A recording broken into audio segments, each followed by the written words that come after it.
Viva e bem-vindos a mais um Dúvidas Públicas. Esta é a entrevista de Economia da Renascença, também disponível em podcast, no YouTube e em rr.pt. Hoje vamos falar muito de comércio e do que ele mudou ao longo dos anos, de tarifas, de concorrência, leal ou desleal, mas também de indústria, sobretudo da têxtil, e do papel que ela tem em Portugal. O nosso convidado de hoje diz que a sua liderança assenta em 3 princípios: integridade, propósito e responsabilidade, sempre dando prioridade às pessoas. Assume que não sabe tudo e também por isso procura rodear-se de pessoas inteligentes para poder evoluir. Não sabemos se não gosta de políticos, mas garante que até agora o maior desafio que enfrentou foi o de lidar com o poder político, particularmente quando tenta explicar que a indústria europeia suporta custos ambientais elevados sem obter vantagens competitivas. Defende que quem não cumpre as regras ambientais e sociais deve pagar por isso, para que más práticas não resultem em prejuízos para quem faz as coisas corretamente. Depois, ainda é preciso enfrentar o desafio das plataformas digitais, que inundam os mercados com produtos de baixa qualidade sem pagar direitos de importação. Gosta de viajar, de ler e de praticar desporto, por partes, diz que a sua lista de viagens é infinita. Deixo 3 exemplos: ver o novo Museu do Cairo, no Egito, o deserto de Atacama, conhecer a cultura indígena da Amazónia. Nas leituras consome temas variados e acha que um bom livro contribui para ver o mundo sobre diferentes perspectivas. Joga ténis de mesa, pratica golfe, no futebol diz andar entre Porto e Braga. Apesar de tudo isso, assume que o seu hobby é aprender. Mário Jorge Machado, presidente da Associação Têxtil e Vestuário de Portugal, é o convidado de hoje deste Dúvidas Públicas, entrevista conduzida por Sandra Afonso. E Arsénio Reis. Agradeço desde já ter aceitado o nosso convite. Segundo dados do INE, em 2024 o setor têxtil exportou quase 5,6 mil milhões de euros em vestuário e têxteis lar. Este valor tem vindo a cair. Face ao ano anterior, a descida é de 3,1%. Quais são as principais ameaças à indústria têxtil? Muito boa tarde, obrigado pelo convite. O setor têxtil fazia uma caracterização um bocadinho maior. O setor têxtil em Portugal é um setor que cobre muitas áreas de atividade. É um setor que está ligado à parte da moda, mas também está ligado à parte dos têxteis lar, como foi referido, mas também tem muitas áreas técnicas, desde vestuário para a parte militar, para a parte da saúde, também têxteis técnicos para a parte do automóvel. Portanto, é um setor muito abrangente, com muitas áreas. E, para além desta abrangência toda, é um setor que está muito localizado na zona a norte do Porto. É um setor com cerca de 6 mil empresas, cerca de 130 mil trabalhadores, e que vive sobretudo das exportações. Os 5,6 mil milhões que referiu e muito bem, de exportações num volume de negócios total de perto de 8 mil milhões.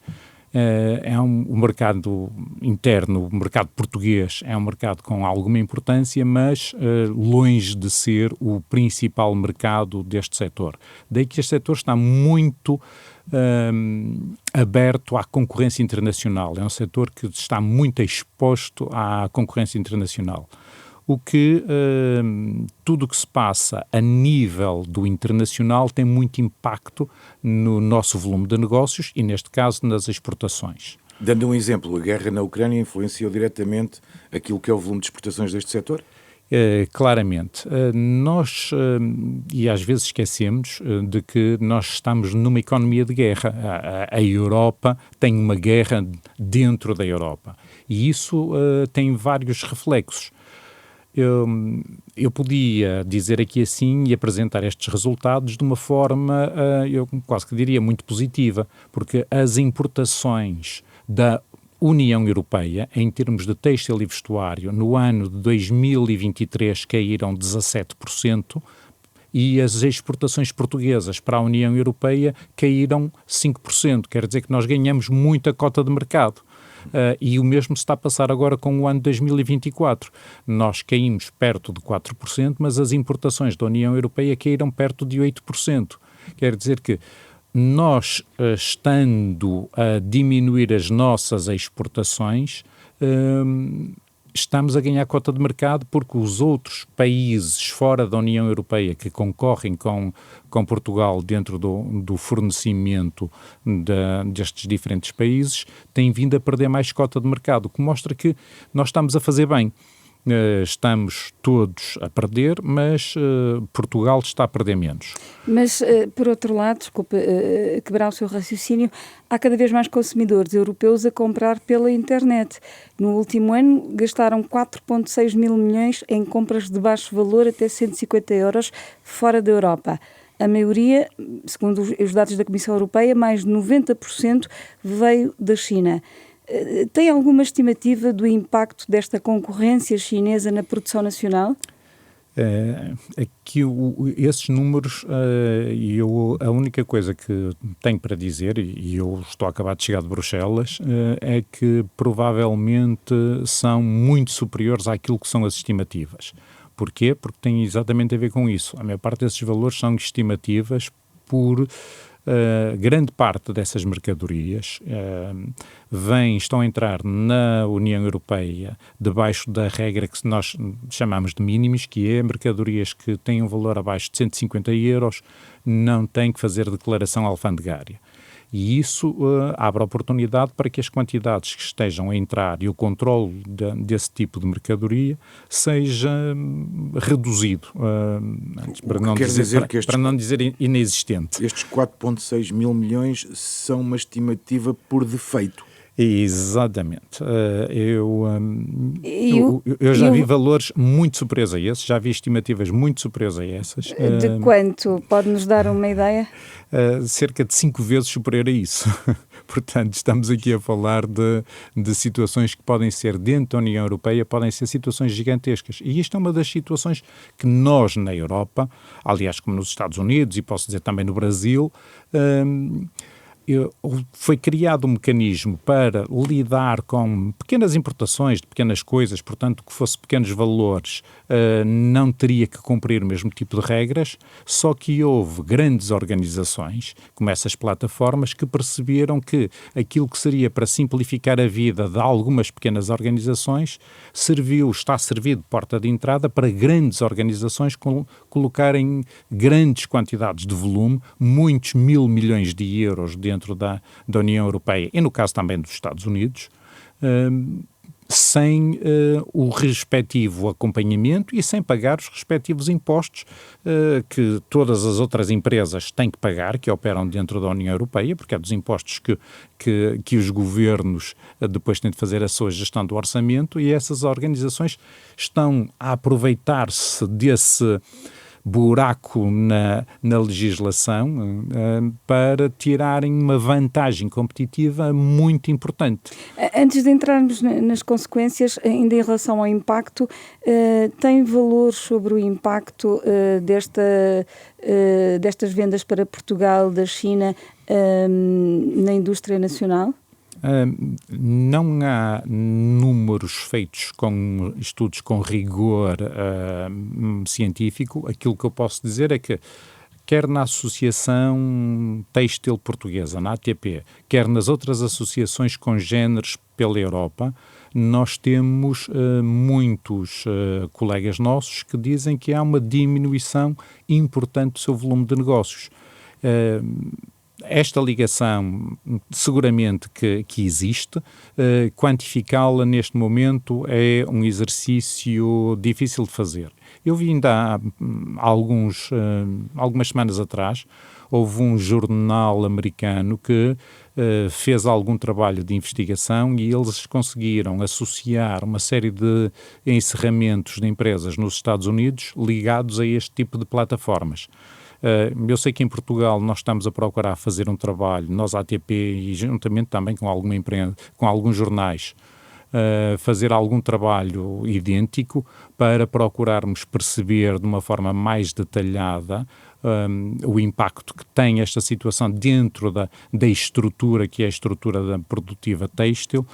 Espero, dentro de algumas semanas, já ter números para podermos falar com mais algumas certezas. Só para situar a conversa, estamos a falar sempre de produtos até 150 euros que beneficiam da tal regra dos mínimos, ou seja, de alguma isenção de taxas e impostos e etc. total isenção, sendo. E também é fácil de perceber.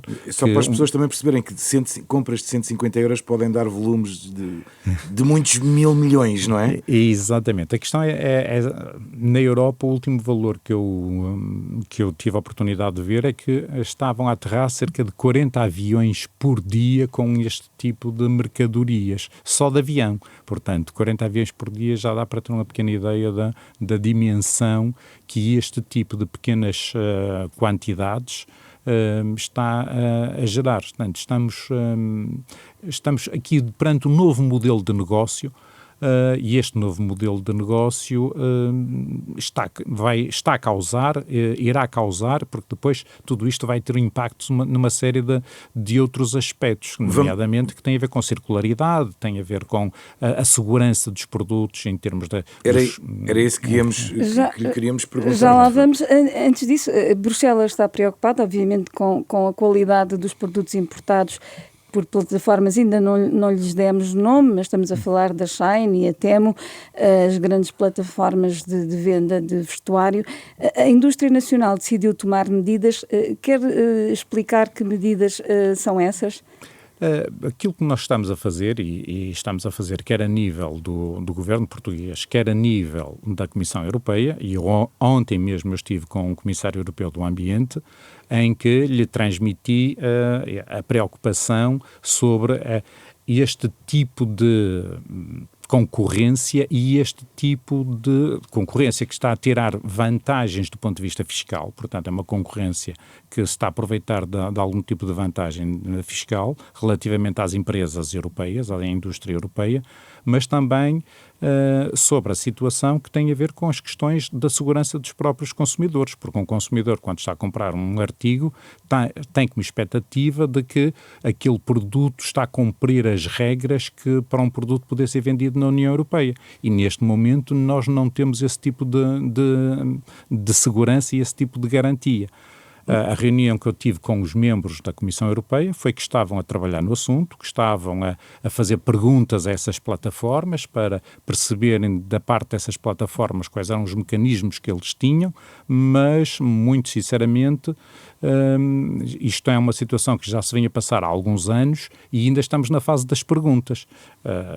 A Comissão Europeia também está preocupada, as pessoas com quem falamos também estão preocupadas e temos que, para além da distorção da concorrência, temos aqui a questão da segurança, porque a nossa pele, é o maior órgão que nós temos no nosso corpo e através da nossa pele podemos absorver muito tipo de materiais. Mário Jorge Machado, mas há riscos de saúde pública, para a saúde pública, visto de outro ponto de vista? Eu não posso dizer isso desta forma. Aquilo que eu posso dizer é que na Europa, e existe uma legislação que chama-se o REACH, que tem a ver com a utilização de produtos químicos no fabrico de artigos têxteis e não só, em que foram proibidos muitos produtos. Porquê? Porque se fizeram avaliações e verificaram-se que eram cancerígenos e com outro tipo de implicações, nomeadamente nas utilizações dos formaldeídos na parte têxtil.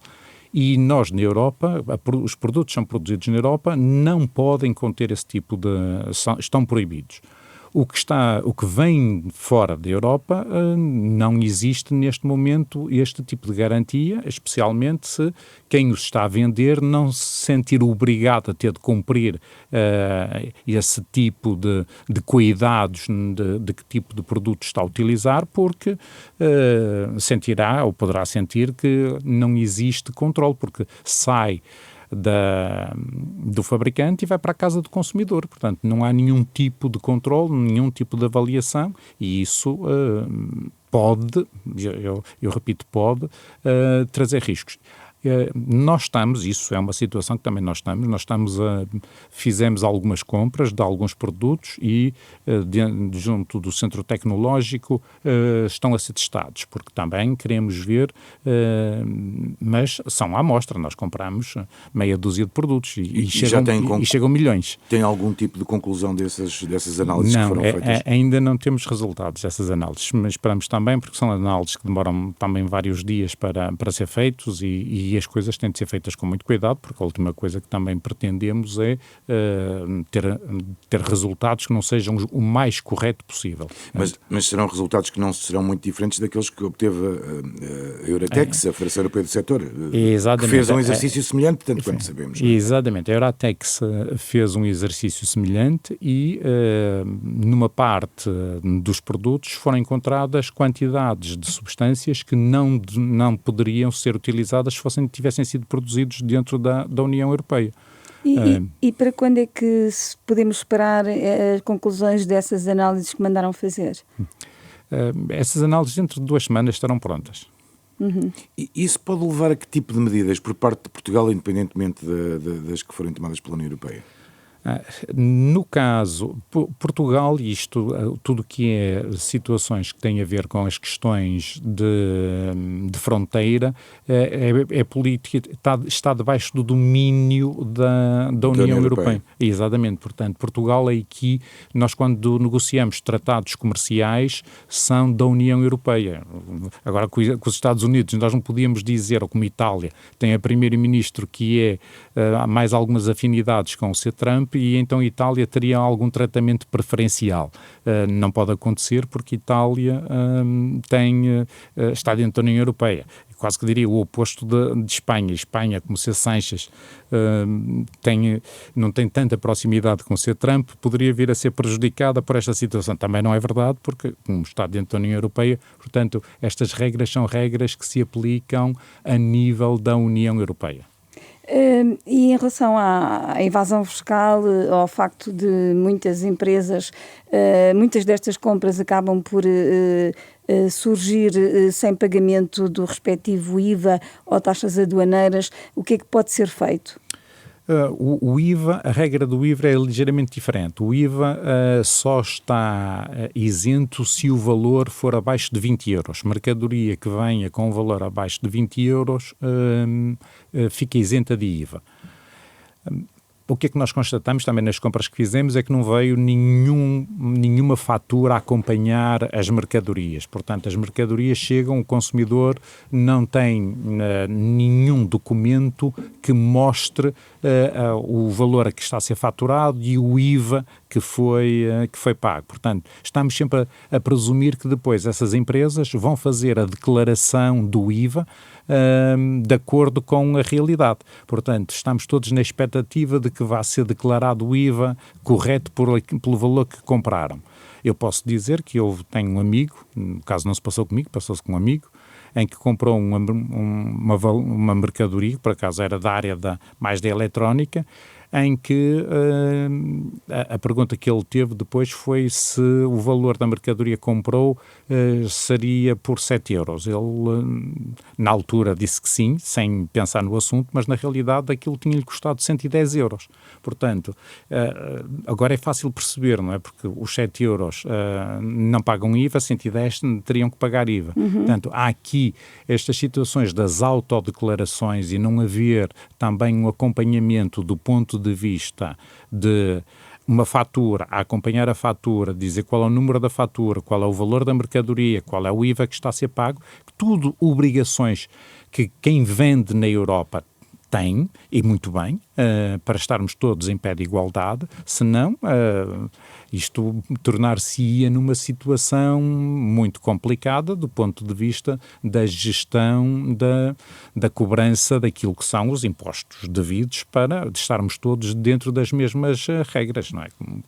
Como diz a situação do ditado, isto ou há moralidade ou então toda a gente tem de ter o mesmo tipo de oportunidades e seguramente que nós na União Europeia e nós em Portugal não queremos entrar numa situação parecida em que deixa de haver controle sobre o que se passa dentro dos países e neste caso estamos a falar de uma situação que nós não temos controle sobre aquilo que nos está a chegar de países terceiros. E o que é preciso? Mais fiscalização? Claramente. Esta situação que foi pensada quando foi criada para uma situação de lidar com pequenas situações, transformou-se na entrada de milhões de parcelas, milhões e milhões de parcelas. E isto está a ser utilizado de uma forma que é claramente que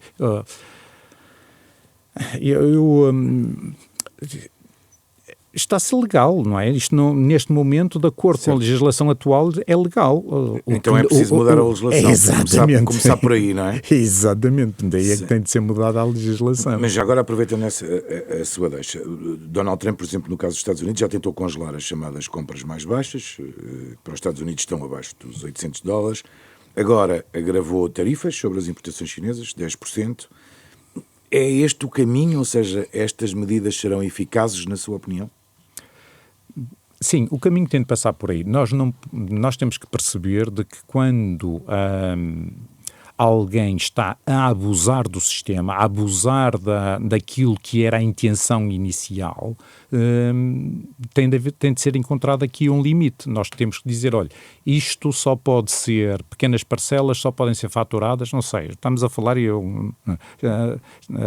não é a mim nem a ATP que compete a encontrar as soluções. Seguramente que dentro da União Europeia tem pessoas mais capazes para o fazer, mas dizer, olha, isto só pode ser para empresas de pequena dimensão é que podem usar esta regra dos 150 euros, ou porque grandes organizações estarem a utilizar esta regra dos 150 euros não faz sentido. Isto foi pensado para as pequenas organizações, não foi pensado para gigantes que faturam dezenas de mil milhões. Portanto, estamos a distorcer o funcionamento do mercado de uma forma muito grave. Já agora que estamos a falar do presidente norte-americano, até que ponto é que a aplicação de tarifas por parte dos Estados Unidos pode afetar a indústria nacional? As guerras de tarifas, infelizmente, nunca são uma boa forma de resolver algum tipo de desequilíbrios que existam. Aliás, nós temos na história um exemplo do que a guerra de tarifas acabou por vir a provocar. Nos anos 30, os Estados Unidos, após o crash bolsista, o presidente à altura resolveu subir as tarifas em cerca de 20 mil produtos que os Estados Unidos importavam.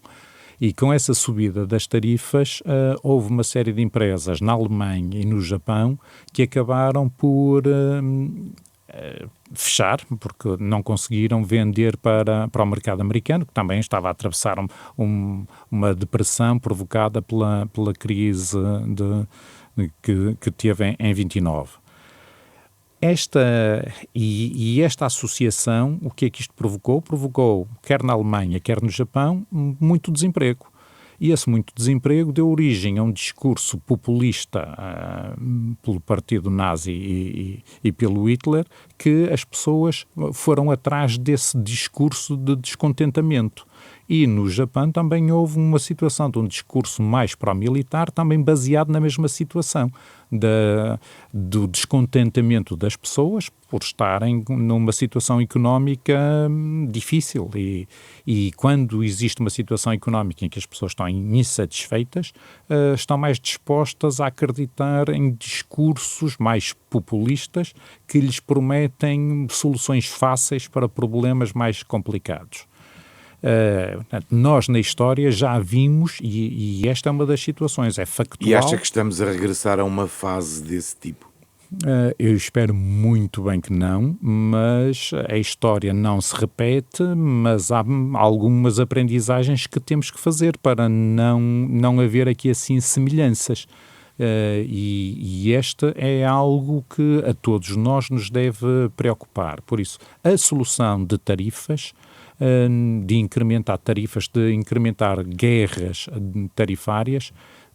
Aliás, o Sr. Trump foi estudado o resultado da guerra de tarifas que ele iniciou. E todos os estudos que foram feitos mostraram que foram ineficazes, para além de terem provocado algum tipo de aumento das inflações e de diminuição também depois de exportações para um lado e para o outro.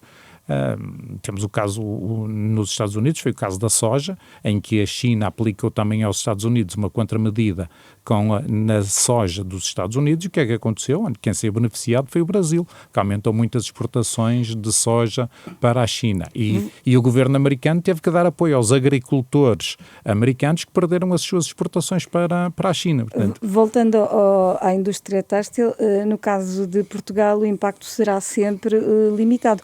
Pergunto isto porque, por exemplo, em 2024, os últimos dados conhecidos, as exportações de Portugal para os Estados Unidos não chegaram a 8%. Sim, estamos a falar de cerca de 500 milhões de euros. 500 milhões de euros é um valor ainda com significado e tem significado quer na parte dos têxteis para o lar, quer no caso do vestuário. Eu posso dizer, a minha empresa é uma das empresas que produz artigos, portanto eu tenho que fazer aqui uma declaração de interesses, que também envia produtos para os Estados Unidos. O mercado americano, nas exportações portuguesas, tem uma dimensão pequena para aquilo que poderá ter.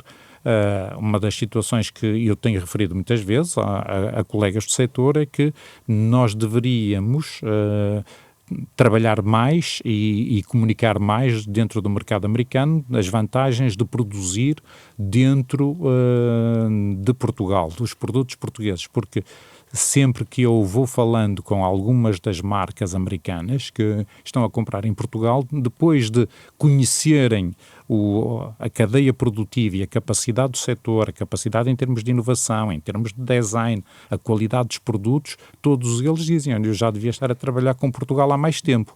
Portanto, há aqui ainda um trabalho grande que nós temos que fazer para crescer dentro do mercado americano, que é um mercado grande, portanto, com poder de compra, é um mercado muito interessante. Portanto, as oportunidades pelo produto que temos, pela qualidade que temos, pela capacidade inovativa que temos, e neste caso também pelas situações ligadas à sustentabilidade que as empresas que trabalham neste setor também desenvolveram em termos dos seus produtos e dos seus processos produtivos. Nós temos histórias muito interessantes para consumidores que estejam, de alguma forma, também interessados em comprar de forma mais sustentável.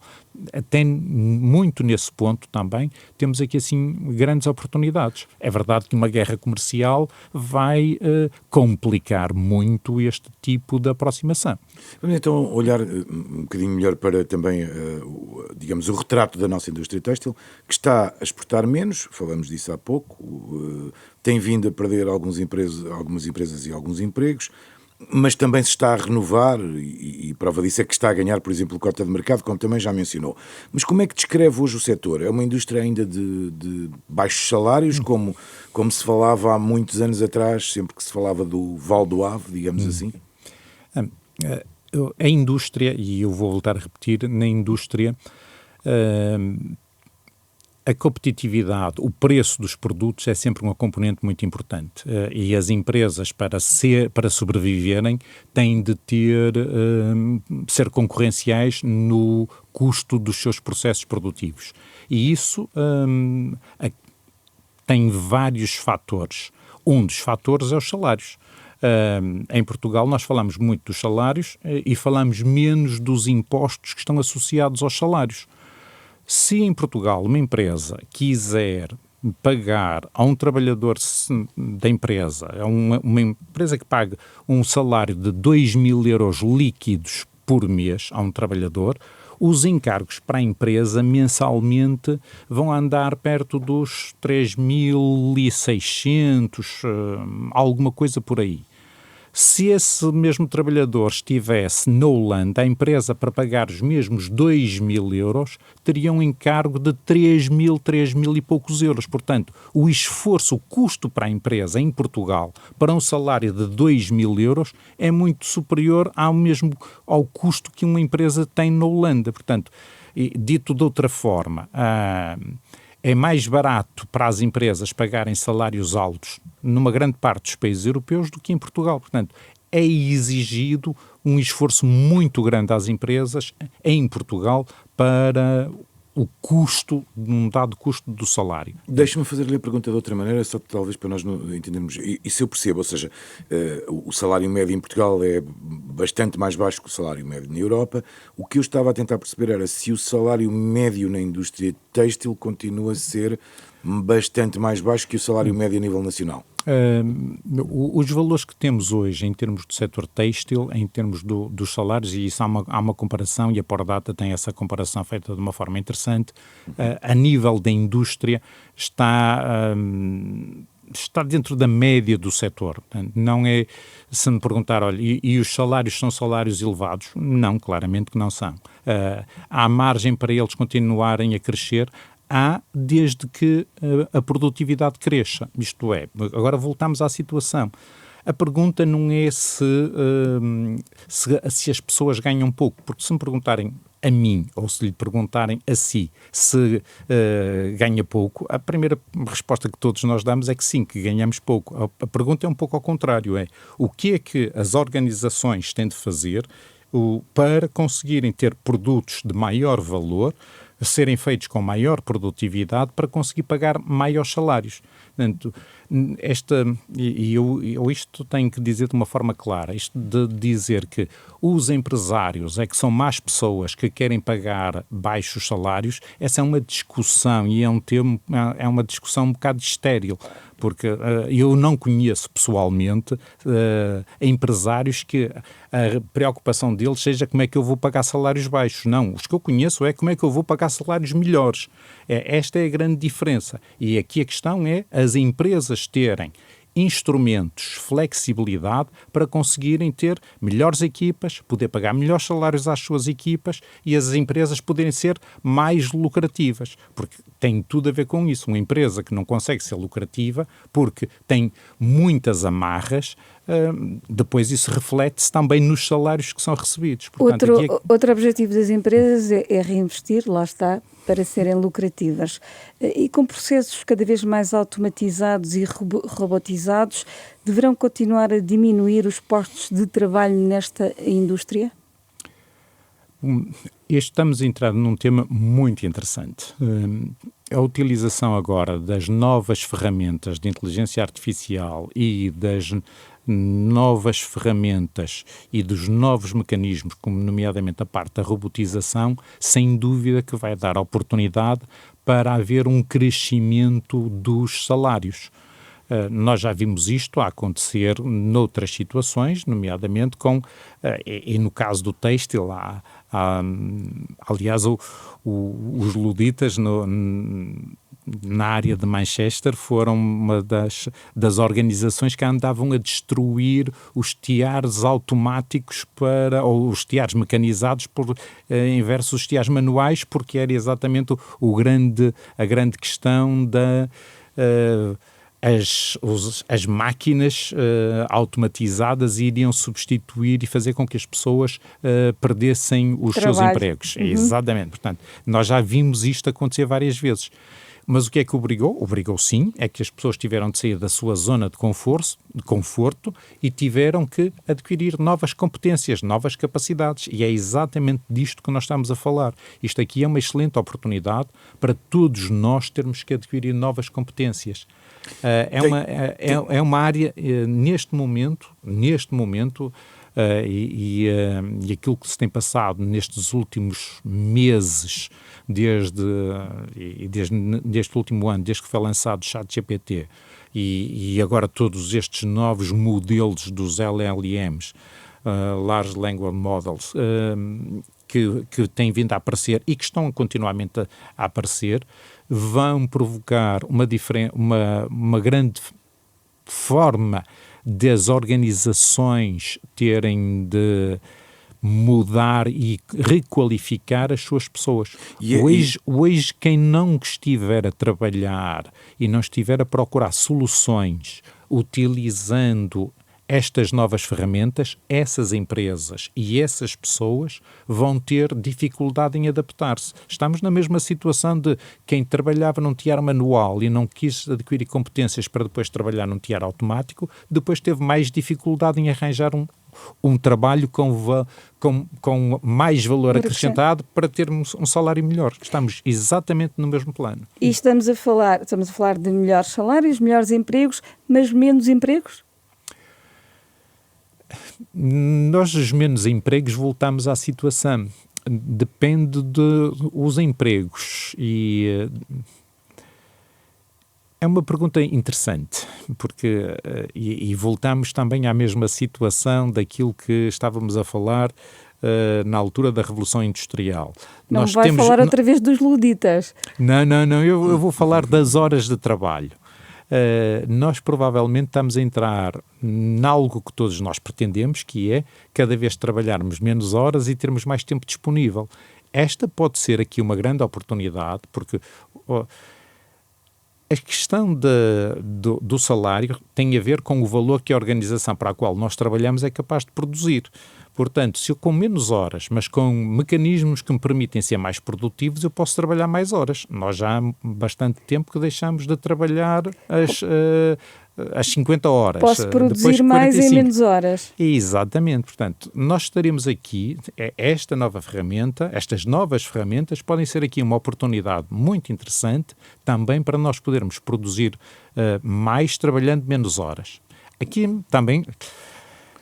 Isto é mais complexo do que pode parecer. Porquê? Porque nós não vivemos, a Europa não tem as fronteiras fechadas ao comércio internacional. Portanto, nós temos que encontrar soluções para sermos competitivos. E eu estou a chegar de Antuérpia, onde foi apresentado o Clean Deal for Industry in Europe, em que com a Presidente da Comissão Europeia, a ser Ursula von der Leyen, estávamos a falar exatamente de como vamos criar mecanismos para que a indústria na Europa possa competir com outros blocos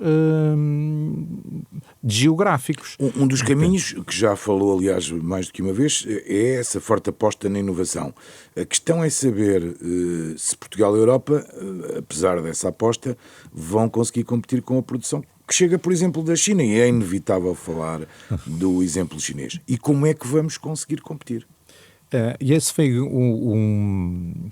a grande razão da conferência e neste caso do Clean Deal for Industry in Europe, tem exatamente a ver com este ponto, porque a verdade é que a produção na Europa, ao longo destes últimos anos, tem vindo continuamente a decair. E nós também já percebemos, e o tempo na altura do Covid foi muito clara essa situação, em que se nós não temos capacidade industrial, se vamos só pelo comprar o mais barato, nós vamos perder a nossa autonomia estratégica. E, portanto, a diferenciação pode ser aqui o segredo, a diferenciação pela qualidade, naturalmente. Mas também temos de perceber que nós estamos a lidar com alguns blocos, e aqui vamos falar no caso da China. A China tem acontecido muito em muitas áreas, em que a China, sendo um país muito grande, instala sobrecapacidade, e essa instalação de sobrecapacidade também tem permitido que depois possa essa capacidade em excesso ser colocada noutros mercados a preços mais baixos. Portanto, entramos aqui nas situações que nós chamamos de dumping. Não é por acaso que as bicicletas chinesas, para entrar dentro da União Europeia, pagam uma taxa de antidumping da ordem dos 30%. E por isso nós temos uma produção industrial de bicicletas na Europa, porque se não pagasse essa taxa, já não havia indústria de bicicletas na Europa. Voltando à indústria têxtil e à inovação, pode-nos dar exemplos do que é que se está a fazer fora da caixa, digamos assim, em Portugal? Sim, nós temos situações muito interessantes dentro de coisas diferentes que estão a ser feitas. Começando pela parte das fibras. Hoje, um dos grandes objetivos é conseguir que a circularidade da economia, e todos nós estamos vestidos com fibras, ou fibras naturais, como o algodão, como o linho, ou fibras sintéticas, como poliéster ou como o nylon. O grande desafio é estas peças, quando chegam ao seu final de vida, poderem vir a ser recicladas para poderem voltar a dar novamente um produto de vestuário. Neste momento, menos de 1% das fibras que todos nós usamos e vestimos volta a dar uma peça de vestuário. Cerca de 30% dos quilos que nós descartamos tem uma utilização em termos de produtos depois para isolamento ou para outras funções menos nobres, mas 70% é incinerado ou vai para aterro e só 1% é que volta a dar fibra para nos voltarmos a vestir. E isto aqui é uma oportunidade gigantesca. Estão a ser desenvolvidas tecnologias e em Portugal já existem empresas em que as nossas camisas, os nossos casacos, são separados pela qualidade de tipo de fibra, se é algodão ou se é poliéster, e depois são destroçados mecanicamente, depois voltam novamente a dar fio. Há aqui aquilo que nós chamamos um processo de recuperação mecânico. Diminuindo substancialmente aquilo que era enviado para os aterros, por exemplo? Exatamente, essa é uma das razões. Há aqui assim estamos a fazer aqui uma recuperação mecânica, mas também neste momento já existe uma recuperação química, e a recuperação química que é, simplificando, é pegar em toda a nossa roupa, é colocado num dado, vamos chamar-lhe um caldeirão, e esse caldeirão tem lá uma quantidade de reagentes que faz com que a celulose se dissolva nesse caldeirão e depois volta a dar novamente uma fibra celulósica. Aliás, como hoje nós fazemos com aquilo que nós vulgarmente chamamos da viscose, que é uma celulose regenerada, só que é feita a partir das árvores. Então já agora deixe-me perguntar-lhe se a indústria nacional está confortável com as metas de reutilização e reciclagem, nesta indústria têxtil, claro, na questão dos têxteis, que foram impostas por Bruxelas até 2028. Esses limites são acomodáveis e estamos preparados para eles? Aquilo que nós, neste momento, a legislação europeia e a diretiva europeia tem a ver com, a partir deste ano, a partir de janeiro, deveria estar em funcionamento um sistema de recolha e de triagem. Que é algo que ainda não está devidamente montado, portanto essa diretiva não está a ser cumprida por Portugal. Nós não temos um sistema organizado e uma entidade licenciada para fazer esse tipo de recolha e de triagem. Mas há contentores já espalhados pelas ruas para recolha de artigos, aumentaram as lojas de segunda mão, tudo isso... Estamos a falar são situações parecidas, mas distintas. Não, okay. As lojas de segunda mão, muito bem, fazem parte, os produtos, nada mais sustentável do que utilizar um produto muitas vezes e muitos anos, portanto essa é a primeira grande regra da sustentabilidade, mas há de haver uma altura em que esse produto chega ao seu fim de vida, e é quando chegar a esse seu fim de vida que esse produto... Tem que se dar um destino, não é? Tem que se dar um destino, e é exatamente nesse ponto em que nós agora precisamos de ter tecnologia para dar destino a esses produtos. Há aqui também uma questão de modelo económico. Porquê? Porque as fibras virgens são, em termos de custo, têm preços muito competitivos. 1 quilo de poliéster virgem custa cerca de 1 euro. 1 quilo de algodão virgem custa cerca de 2 euros. Portanto, para ter poliéster que já foi usado, que já tem uma série de tratamentos e que eu tenho que retirar os botões, tenho que retirar os fechos, tenho que fazer a separação por cores, se chego ao fim e tenho 1 quilo de poliéster em que o virgem, que está puro, está limpinho, está pronto a ser tratado, custa 1 quilo, e eu tenho um poliéster reciclado que me custa 2 euros ou 3 euros, não há aqui nenhum tipo de incentivo para se utilizar o material que é de pior qualidade e que quando eu tenho um produto virgem de melhor qualidade. Portanto, este modelo de negócio tem que ter aqui algum tipo de cuidado para percebermos o que estamos a falar.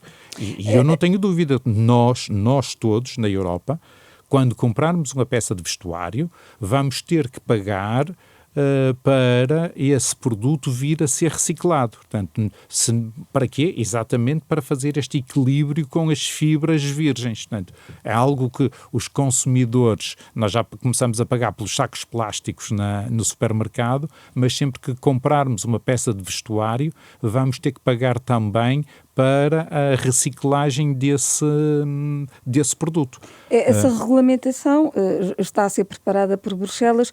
Quando é que acha que os consumidores vão sentir esse impacto no preço final? Ou seja, esses custos de tratamento e resíduos de têxteis? Aliás, nós já o fazemos. Nós, quando compramos pneus para o nosso carro, vemos lá que tem um custo para o pneu ser reciclado. Já o fazemos quando compramos baterias para Sim, mas para eu quero coisa. saber... No têxtil, a previsão é para isto começar a acontecer em 2026 ou 2027. Portanto, estamos aqui assim a 2 anos de distância dessa situação vir a acontecer. 2025 não me parece muito provável. As coisas teriam que evoluir muito rapidamente e sabemos que estas situações normalmente não são de evolução muito rápida, mas isto é em Portugal, porque em França já acontece isso, isto é, as marcas que vendem em França já estão a colocar no preço do artigo que vendem o custo depois de ser reciclado. Portanto, o consumidor nem sempre se apercebe, porque está no preço, e há outros artigos em que não está, há artigos em que é visível para o consumidor e há artigos em que não é visível para o consumidor. Deixe-me fazer outra pergunta. Neste momento, quanto é que custa a sustentabilidade na moda? Ou em média, quanto é que os consumidores pagam a mais pelos produtos sustentáveis? Essa é uma pergunta que é muito difícil de resposta. Porquê? É difícil fazer as contas. Eu começo-lhe por perguntar, estamos a falar de uma camisa branca ou de uma camisa azul? Estamos a falar de uma camisa em algodão ou de uma camisa em poliéster? Por isso é que eu perguntei em média, não é? Não especifiquei o produto, nem Sim. A cor, nem... A sustentabilidade, e tem vindo a evoluir, a diferença de preço de ter, e agora vamos começar por uma situação que começa também a partir das fibras. Se estamos a falar de algodão que é produzido de uma forma mais sustentável, de uma forma menos sustentável.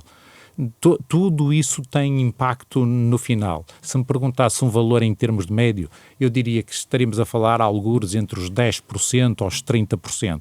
Mas já começa a haver situações em que produzir sustentável, nomeadamente nos processos transformativos, já não custa mais. Portanto, a evolução, eu quase poderia dizer que é o que vai passar com os automóveis elétricos. O custo de um automóvel elétrico era muito superior a um automóvel da combustão.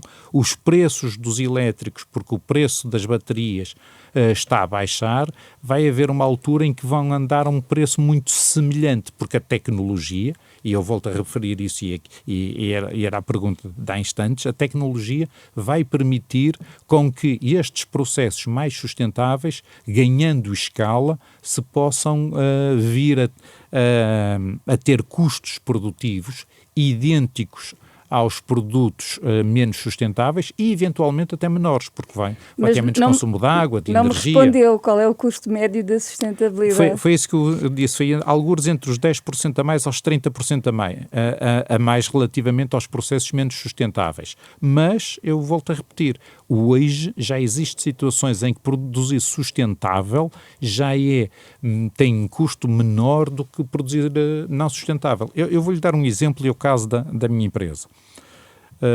Nós, numa série de equipamentos, nos fornos de secagem, instalamos equipamentos de medição para medir a quantidade de gás natural que estava a ser utilizado para cada um dos processos de secagem, para podermos monitorizar as emissões de CO2 que estávamos a ter. E com essa monitorização conseguimos aperceber de que para o mesmo produto havia turnos de funcionamento que tinham consumos superiores ao turno a outros turnos. E averiguando a situação, vimos que os operadores tinham algum tipo de capacidade de ajuste das temperaturas, das velocidades de ventilação e, no seu entender, estariam a fazer um produto melhor, e essas oscilações provocavam um aumento do consumo que as pessoas não se apercebiam. E quando começamos a monitorizar, quando começamos a medir, verificamos que podemos normalizar todos os componentes e também avaliar de que estávamos a ter desperdícios. Portanto, a questão do medir para gerir, como dizia o Sr. Peter Drucker, tem toda a razão. Permite-nos... Bom exemplo. Deixa-me só fazer mais uma pergunta. Em relação ao PRR, a indústria têxtil está a aproveitar o programa para inovar e garantir a sustentabilidade no setor. Qual é o valor investido? Há vários programas dentro do PRR que estão ligados a diferentes empresas da área têxtil, desde a situação da circularidade da água, desde a produção do linho na Europa. O linho é uma fibra natural que é produzida sobretudo ali na zona da Normandia, em França, apesar de Portugal também ter características para essa situação. Mas depois... 90 e muitos por cento do linho tem que ir à China, para na China ser transformado em fio e depois volta para a Europa para depois voltar a ser transformado em tecido.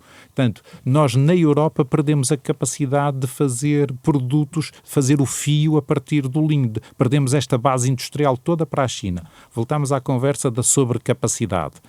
Mas neste momento, dentro do PRR, usando algumas novas tecnologias para se produzir o fio, e em abono da verdade, os fabricantes das fiações de linho desapareceram da Europa, portanto, já teve de se buscar a tecnologia à China para ser instalado novamente na Europa. E está a ser construída uma fábrica para fazer fio a partir do linho produzido na Europa. Portanto, aqui assim... Nem sempre são os chineses a copiar-nos como, digamos, acontecia ao longo dos últimos muitos anos, não é? Aqui a estratégia deles temos que dizer que funcionou muito bem. Eles conseguiram eliminar a concorrência, portanto, eliminaram os produtores, eliminaram os fabricantes e agora, se nós queremos, temos que ir lá comprar. Quase a terminar, o senhor diz que o seu maior desafio passa por lidar com a classe política. Os governos têm apoiado esta indústria? Os governos têm vindo a perceber ao longo destes últimos anos de que a indústria é importantíssima para a soberania estratégica da Europa. Aquela situação que é muito conhecida de dizermos a Europa estava confiante de que tinha energia barata que vinha da Rússia, comprava o gás natural a preços baratos, comprava a cerca de 10, 12 euros por megawatt do custo de energia do gás natural, que os produtos industriais, nomeadamente vamos falar das máscaras, vinham todas da China e que os Estados Unidos davam-nos a segurança militar, portanto a defesa vinha dos Estados Unidos e nós podíamos estar aqui entretidos com as nossas situações dos serviços e mais algumas coisas. Já percebemos que... o mundo mudou. Exatamente. E percebemos isso na altura do Covid, porque eu tive uma reunião com o Comissário Europeu, com o Sr. Breton, à altura, que era o Comissário Europeu para a Economia, em que ele me disse, olha, eu liguei para a minha contraparte, o Ministro da Economia chinês, e disse-lhe que nós na Europa precisávamos de máscaras. E ele disse-lhe, olha, nós aqui também, portanto não temos para vos enviar. E foi aí que o setor têxtil e vestuário português e europeu, em poucas semanas, reagiu e que fez com que todos os europeus pudessem voltar a sair de casa muito mais cedo do que se estivéssemos à espera das máscaras da China. Tínhamos ficado todos confinados em casa muitos mais meses. Mas tirando esses episódios de choque, os governos percebem este setor e apoiam ou não? Repetindo a minha pergunta. Eu posso dizer que ontem, em Antuérpia, de alguma forma, e espero eu, sinceramente, de que tenha sido um momento de viragem a nível da Comissão Europeia. Mas a Sra. Ursula von der Leyen também disse que isto depois tem de ser refletido nos Estados-membros, que a partir da Comissão Europeia, a percepção de que a competitividade da indústria na Europa é fundamental para a independência económica da Europa. E isto estamos a falar nas situações do militar, na situação da saúde, estamos a falar em situações mesmo da forma de... Eu quando estou a falar do militar não estou só a falar nas munições.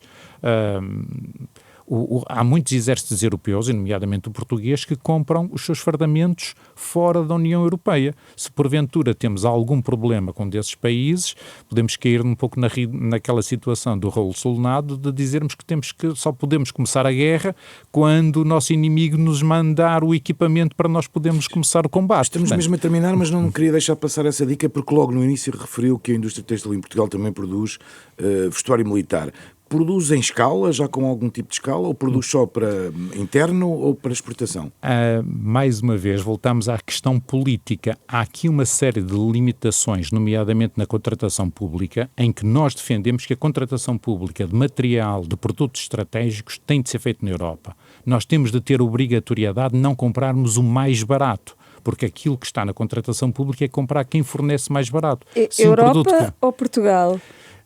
Na Europa já há uma série de países, no que diz respeito ao militar, já conseguiram introduzir cláusulas na contratação pública para ter de ser comprado no seu país. Nomeadamente a Alemanha agora invocou uma cláusula de proximidade de guerra e então tudo que é militar tem de ser feito na Alemanha.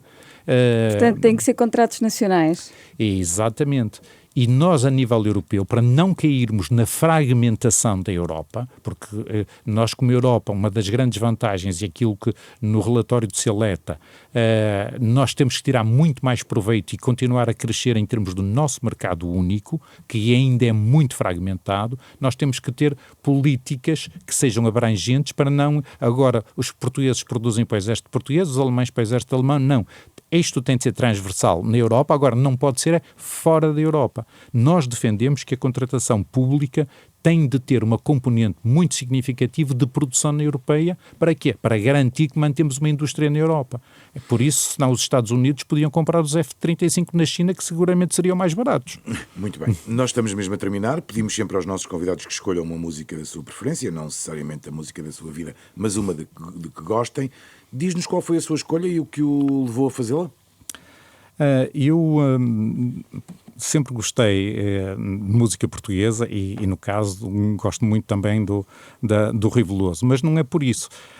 Eu gosto sempre de aprender alguma coisa com as situações que faço. E há um álbum que é o Alto da Pimenta, que foi feito na altura para comemorar os 500 anos da descoberta do caminho para a Índia, em que tem uma série de músicas que são autênticas delícias. E eu usava muito essas músicas para explicar aos meus filhos o que foi todo o trajeto e todo o esforço e todas as dificuldades da descoberta o lado pedagógico da música. Portanto. Exatamente. Portanto, para além de serem excelentes músicas, acho que tem um conteúdo em termos da história muito interessante e é uma forma muito didática também de aprendermos. Diga-nos uma desse álbum.